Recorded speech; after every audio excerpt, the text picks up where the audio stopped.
everybody doing, first of all? I promise you, every other comic will ask you that same question. Remember your answer. And if it gets worse, well, I guess that's their own fucking problem, right? So my name is Mike Maguire. You guys are in for a wonderful, wonderful evening of comedy. We have Brian Major here tonight, a touring professional.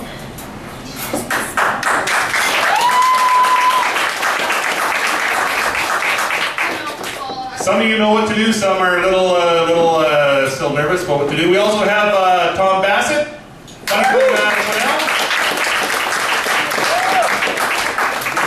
And your headliner tonight is a guy that I would like to call a friend, if he'd let me. Very, very, very, very, very funny Carter Horty. It's going to be a great, great evening. So it's kind of weird because, you know, when you tell somebody that you're a comic or a comedian or whatever, what do they always say? Tell me a joke, exactly, or make me laugh, funny man. And I say, well, let me hear you laugh. Because really, if you're going to make me qualify myself, I want to make sure that they know how to laugh. So, are you guys here to laugh? Yeah! Let's try it. 1, 2, 3.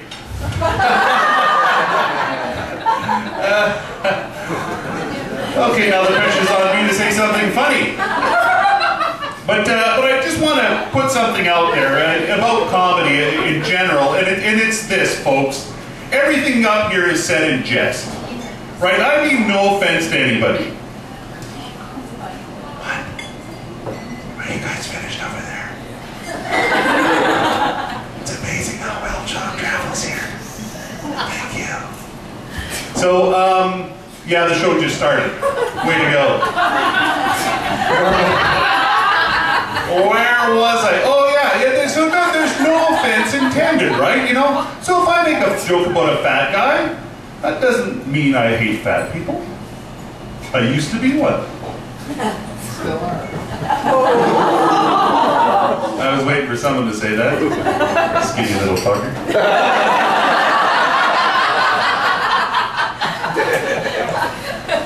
If I make a joke about a gay person up here, that doesn't make me a homophobe. Doesn't mean I hate gays. If I make a joke about a Frenchman,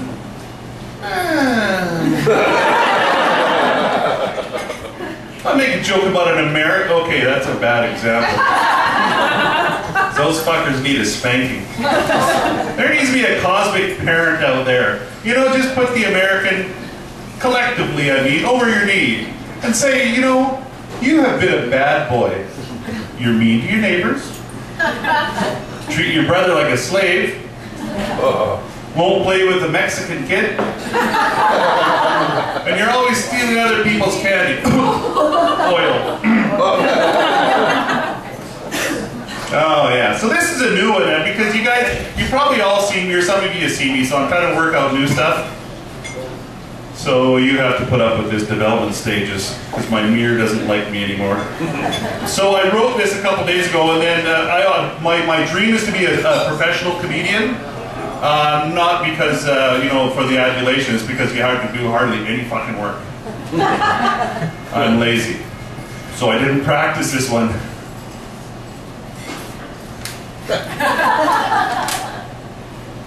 Oh, it's backwards. Where was I? Cosmic parent, yeah, okay, good. Mexican oil, yeah, okay, good, yeah. Oh, fuck, it gets worse. Oh, okay, here we go. And some people say, now, did they plan stuff like that? No, I forgot. Anyway, so you spank him, and then you say, but buddy, it's, you know,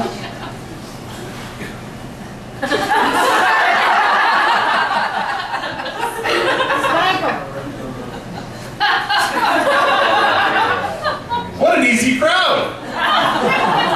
What?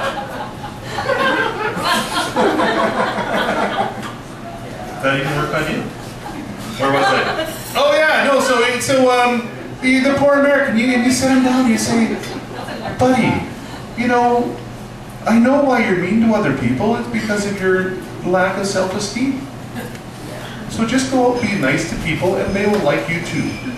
Or collectively they'll gang up and beat the shit out of you. Because really, here's the thing about humor. And it goes like this. You cannot tell a joke without it insulting some person or demographic. Really. Want to hear a dirty joke?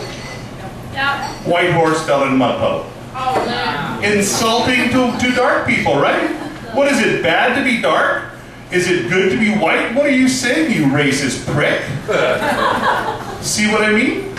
Everything can be insulting. So, if I make a gay joke, don't worry. I'll get around to the French. Gay French person. Oh boy.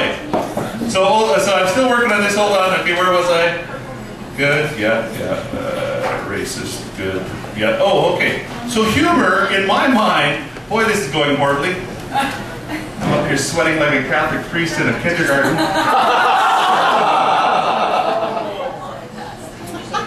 And anyway, humor. Work with me here. Humor should be like farting in a big room. Everybody should get just a teeny bit of shit on them. Right? That kind of makes sense? So, fuck. I lost my way again. You girls are distracting me. Oh yeah, okay. So, here's an example. And this is a true story, and everybody heard about this, okay? And I want to ask your opinion. This guy in Vancouver, a stand-up comedian, a comic, made insulting gestures and actions and words towards a lesbian couple. Which, first of all, is stupid. That's like making Chinese jokes in Richmond. It's just dumb. So anyway, so she took him to the Human Rights Tribunal and sued him. And so you get that argument, you know, are you allowed to be free from hate crime, or is it all about free speech? So I'm going to ask you, everybody, you know, what do we think of free speech, everybody? Clap. Okay, protection from hate crime?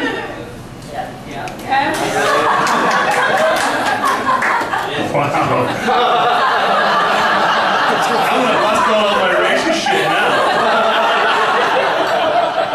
Yeah. So anyway, and so you wonder, you know, where is that line? And I think you probably all know where I stand on this, right? String the fucker up. Us lesbians need to stick together. But really, like gays, I refuse to make jokes about them because in a lot of ways I admire them. They have a lot of advantages. I mean, I don't get my own parade. Right? They don't wake up in the morning from a crazy drunken sex thing and go, oh boy, did I knock somebody up? Did I get knocked up? I know. And here's the best one, they can wear their partner's clothes. Outside.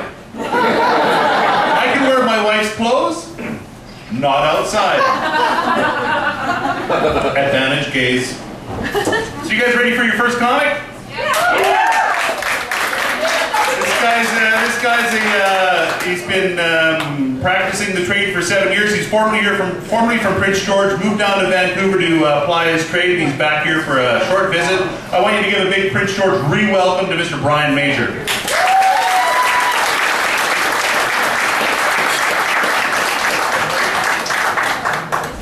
Small stage. So yes, like Mike was saying, I'm a former resident of Prince George, and they tore down my favorite building, just up the street. It was that Money Mart, Bingo, and liquor store.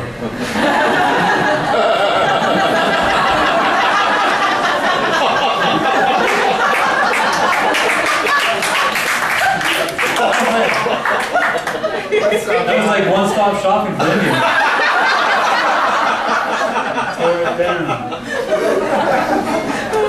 So when I moved back here from Vancouver, all my friends were telling me, because my ex-wife lives here with my daughter, And all my friends were asking me, oh, are you going to go have sex with the ex? I was like, no. Right? There's a reason she's my ex. It's because I'm no longer in love with her. And I have to be in love with the person I'm having sex with. Shit, I almost said that with a straight face. I have to be in love with the person? Shit. Half the time, I don't even need to know the girl's real name. Just her stripper name is enough. But like Mike, I'm working out new material. I am, for those of you who haven't figured it out yet, I'm native. I'm one of five or so native comedians in Canada, and there were so few of us because we didn't have really any role models. There were really no native comedians. I mean, when I was growing up, my role model was this guy. I used to play road hockey, and there was this guy, this older kid. He used to be able to close one of his nostrils and shoot out this phlegm in the other one. And I looked up at this guy. I thought that was the coolest thing ever. I found out later they're called snot rockets. And so I wanted to be like him so much that I tried it once.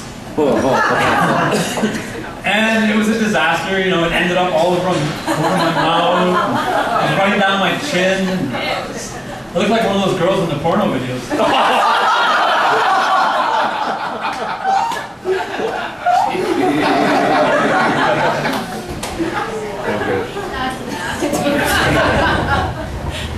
But here's the thing, when the white man first came to Canada, and they encountered native people, they called us savages. But here's the thing that most people don't know is that we thought you were savages as well. Because of the things, like some of the things that you did, like you would carry, or not you, but the white man back then, they carried handkerchiefs. You know, and they'd blow their nose and look at it, and they'd put it back in their pocket. And we're sitting there like, what the fuck did he just do?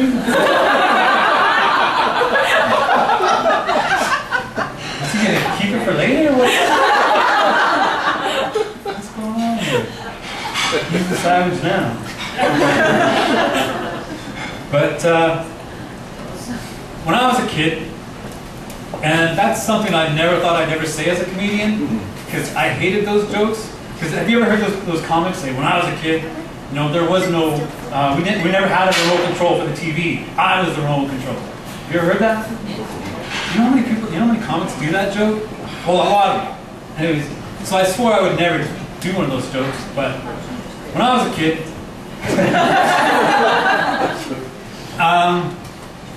you know, we did the normal kid stuff, like we played cowboys and Indians.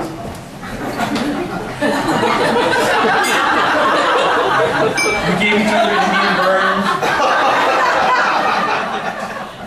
We Indian leg wrestled. And as a Halloween prank, we would teepee our neighbor's teepee.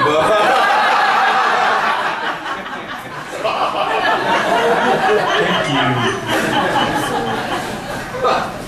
So, when I started out, I've been doing this for about 7 years, but when I started out, I stole a joke. I was doing someone else's joke on stage. I stole a joke from Russell Peters. And he found out about it. And he threatened to beat me up. And I was like, you know, try it, right? I'm going to call the cops on you. And he goes, go ahead. He goes, but I know that it's going to take them 7 minutes to get here. And in that time, somebody,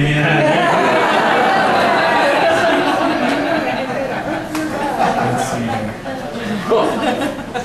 I'm not sure how much longer I can be up here.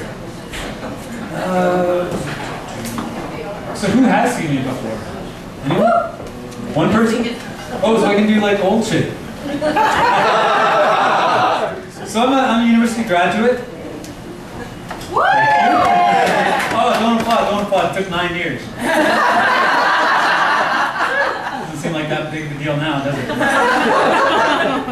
But I don't want to take up too much of your time. I'm going to end off with this. When I was living in Vancouver, I just moved back here. I had roommates, and I realized that I could hear my roommates having sex. Which means they can hear me when I'm having sex. by myself. Outside their door. Did I not live with my parents? Anyways, my name is Brian Major. Thank you for listening.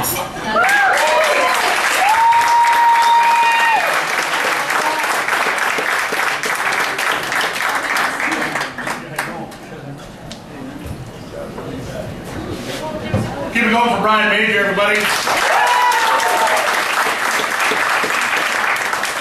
Owen, are you here somewhere? Is Owen here somewhere? No. He's gone?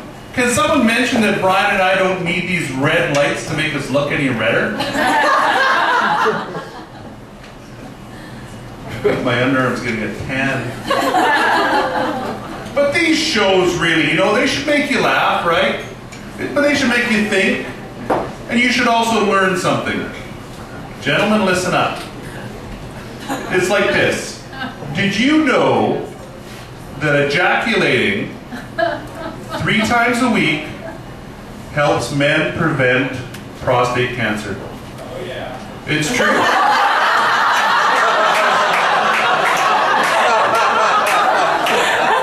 There's a guy that's never going to get a prostate cancer.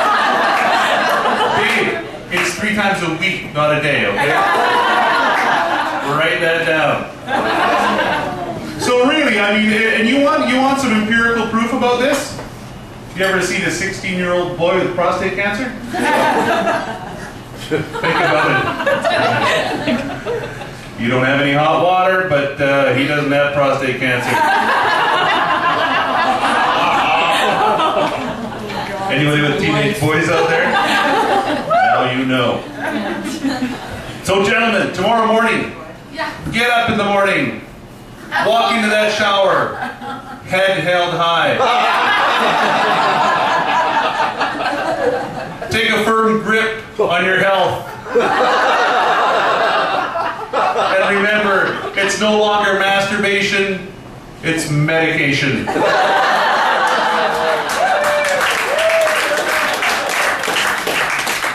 Lesson learned. But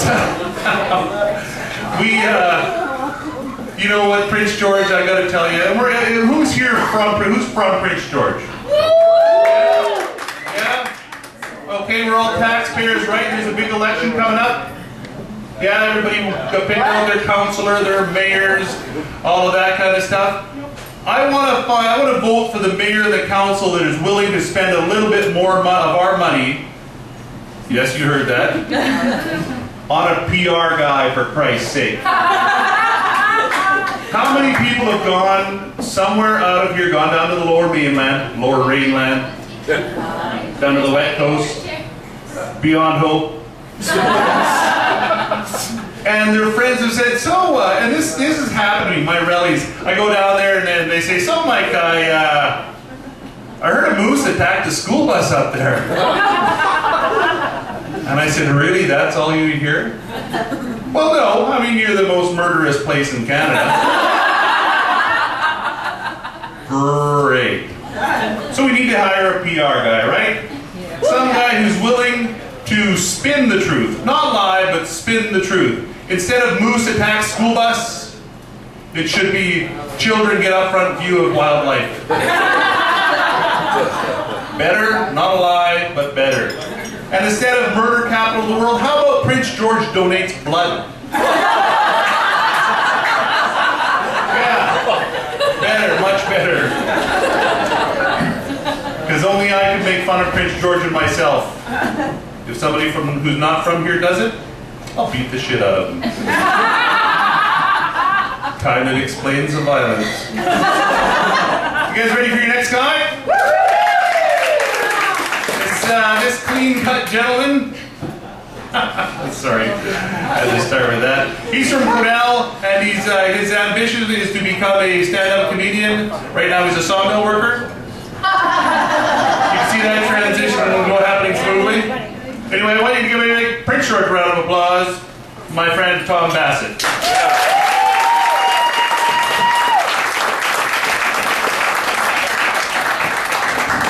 Ladies and gentlemen, give it up for Mr. Mike Maguire. Really fun. trying to talk Mike into going on a tour with me. Hey, we might not make a lot of money, but at least we'll have cheap gas and smokes all around the road, right? Great to be back here, Nancy O's here. Got to have one back here. You invite me back. First thing you notice when you get to Nancy O's, you got very attractive waitresses. Very good looking girls. Yeah, you notice that, didn't you? Yeah. See, they got a little rule around here. In order to get a job as a hostess here, you have to be as pretty as Owen. Gotta set the bar, buddy. Yeah, like Mike told you, I'm from a little town down the road, Quesnel. Yeah. Listen, everybody drives through Quesnel, right? That's what you do, you drive through. And you might stop at Tim Hortons on the way, where they don't have a drive-through. The only bloody Tim Hortons doesn't have a drive-through. But a block away, we got a drive-through liquor store. That'll make up for it. Yeah, that kind of town.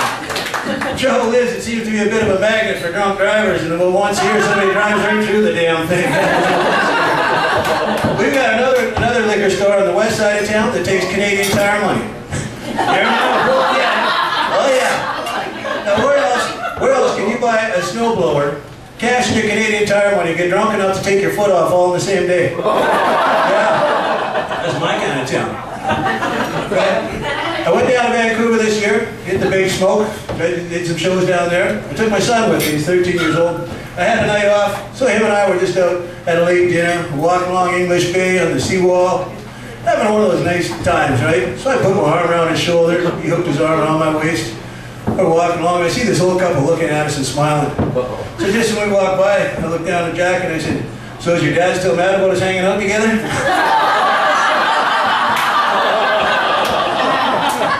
He looked at me and said, you're terrible, Dad. I said, come on, buddy, let's work this. Let's walk down Robson Street.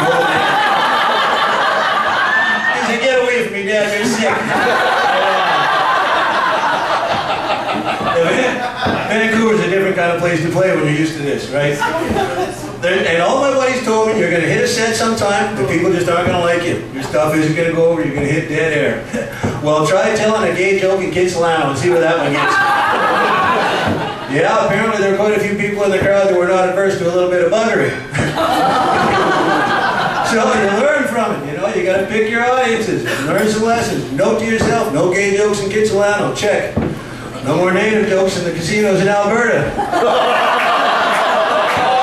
They do not like to be reminded it was a pretty dumb idea bringing a tomahawk to a gunfight. So you got to pick your audiences, you know? You look around, if I'm in northern Alberta, I'll look around the audience and say, is there any newfies in the crowd tonight? You got to watch it when you call newfies out because you got a 50-50 shot they're going to be funnier than you.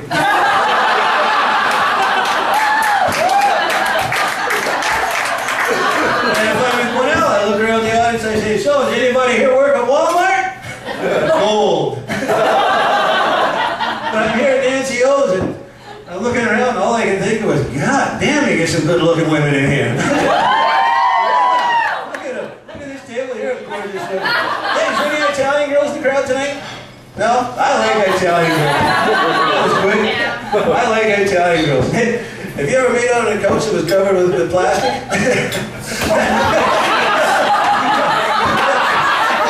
It works good in the summertime, you get some good traction, boy, in the wintertime you just slide right off. Yeah. So, I gotta let you in on a little secret here. See, the thing is, I'm not a biker. You thought I was a biker, didn't you? Hell, I'm too chicken shit to even get on a motorcycle. But I figured, hey, I'm coming to the crime capital of Canada, I'm gonna dress appropriately, right?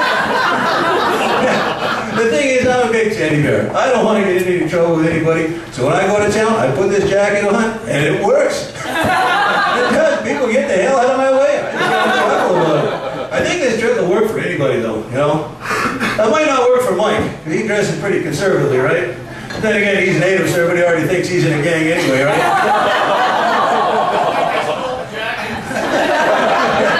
Yeah, but it's kind of intimidating. Right? Yeah, I'll take it on.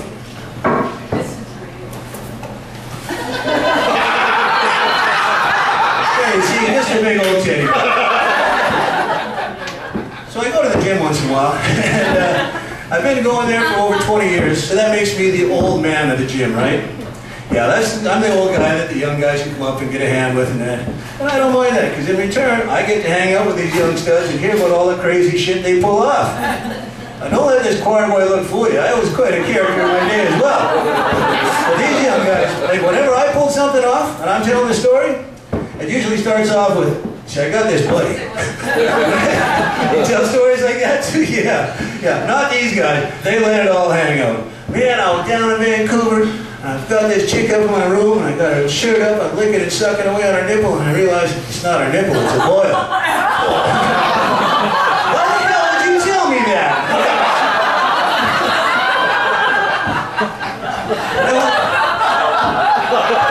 I mean, really, you know I'm going to throw it back at you sometime, right? So one day, this gorgeous girl comes into the gym, right? I'm the old guy in the gym. I'm going to sit back and watch the show. It's funny. All these young guys, they're strutting around, all pumped up, all swollen up like a wedding cake, veins popping out all over the place. And finally, one of the guys, he scoops a date with her. And good for you, young fella. So Monday morning, everybody's waiting in the gym. He comes in and he gets a report, right? I'm within earshot. I'm listening. Yeah, the young guy says, so how was she? I said, well, she had a beautiful body. It was lots of fun taking her clothes off. And man, once we got in the sack, it was so boring I thought I was making love. I said, what? You ungrateful little bastard. You know, how can you do that? So I'm down in the gym in Vancouver, and I tweak my shoulder, right? But I figured, hey, you're not in Quesnel anymore, you're in Vancouver. You can get a massage therapist. They advertise in the paper, I seen the ads. Should be able to find one. So I went and got myself a massage therapist. Yeah. Now, I know what you're thinking. I didn't get that kind. I got the type that speaks English. What a waste of a Cialis that turned out to be. So, I get a hard time about the way I look. People always want to play that game with me. Hey, you know who you look like? You know who you look like? I hate that fucking game. You look like that guy from the movie The Wrestler. You know Mickey Rourke? Oh, ain't that a compliment? Story about a washed-up old wrestler, old guy that's seen better days with some bad habits and poor impulse control. Okay, I'll give you that one. The one I hate is Dog the Bounty Hunter. You look like the dog. No, I don't, okay? The little shit's this big. He's got hair extensions and high-heel boots. You see him running behind the other guys. He looks like a little Shetland pony trying to keep up with the big dog. I gotta tell you, I like big breasts as much as the next guy, but those aren't breasts, those are udders, okay?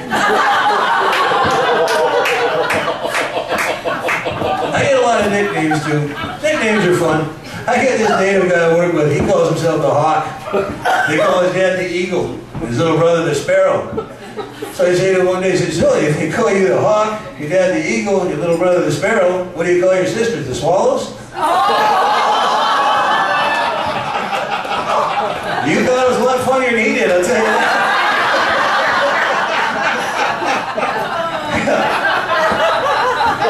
Yeah, so, you get over that, you get over the nicknames, you just move on. So, but the guys I work with, you know, I like everybody like to give themselves their own nickname. Hell, I'll be Thor, God of Thunder. Yeah, you think my buddies at work are going to give me that? Not a chance. Hey, Woodstock, get your ass over here, we got some heavy shit we got to lift here. Like Mike was saying, I would work at a sawmill, work with a lot of East Indians. I get along all right with them. They always come up to me, this is a funny thing, they come up and they say, so Tom, I hear you are doing the comedy. Yeah, that's working out all right. So, have you ever heard of Peter Russell? For some reason, that name is a real tongue twister for him. One of the reasons I like coming to Nancy O's is there's no hecklers. You might think because I'm a big guy, I don't get no hecklers. I get hecklers. You know who likes to heckle me? Drunk chicks. I do a late show and there's a bunch of drunk chicks and they're all over me. And I'm sitting there doing this show, there's a bunch of drunk chicks in the front row and there's one chunky broad wearing a tight black dress that makes her look like a stack of inner tubes. And she looks at me and she just takes a dislike to me. She says, you look like you just got out of jail. I take offense to that. I didn't just get out. But I figured, okay, you threw the first rock, let's do this. So I look at her and say, boy, you sure got small tits for a fat chick. Yeah, where's she at? Look, the shot glass goes flying over my shoulder. I said, hey now, just because you're sitting on one doesn't mean you have to act like one. I didn't say it. I did not say that word. No, you don't say that word.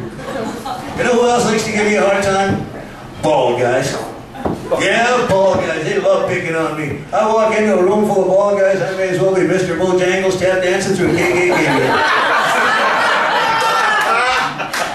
I hear this shit you say about me when I walk by. Looks like a chick from behind. Yeah, if you happen like 220-pound chicks that walk with a bit of a swagger. The worst is when I get a bald boss. Oh man, they gotta take it out on me, right? So I get this little jerk of a boss. All week long he's a prick to me. And then on Friday nights he finds out me and the boys are meeting up after the gym and going to the bar for a couple of games of pool and shit brings a beer. He shows up. Comes strutting in, puts his name on the chalkboard. You little jerk. What am I going to do? I can't hit him. He's going to get fired. 3 weeks in a row he pulls this off. I said, I've had enough of this. I got to do something, right? So I wait till he's just about ready to leave. He's going to put his coat on. I walk over and I do one of these. Right over his shoulder. Drop 4 or 5 long curly hairs across his shoulder before he puts his coat on. Oh yeah. Once he walks out the door, I'm on the phone. Phone his wife. Yeah, is Terry there? No, he's down at the bar having a couple of beer with the guys from work. No, he's not. We're all down here waiting for him. This is the 3rd week in a row he said he was going to come. Haven't showed up yet. You tell him we're all down here waiting for him. He shows up about 5 minutes later. She's waiting. Where were you? I was down at the bar having a couple of beer with the guys. That's when he takes his coat off and she spots the long curly hair. So he spends a week on a buddy's couch with a lump on his head, and he don't drink with us anymore because he says we're assholes. That's about my time for tonight, folks. I want to thank you very much. You're having a great audience. The women are beautiful. And you are all guys are cool.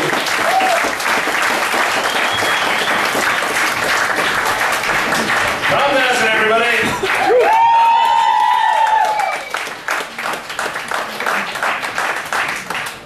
Those lights were better to him than they were.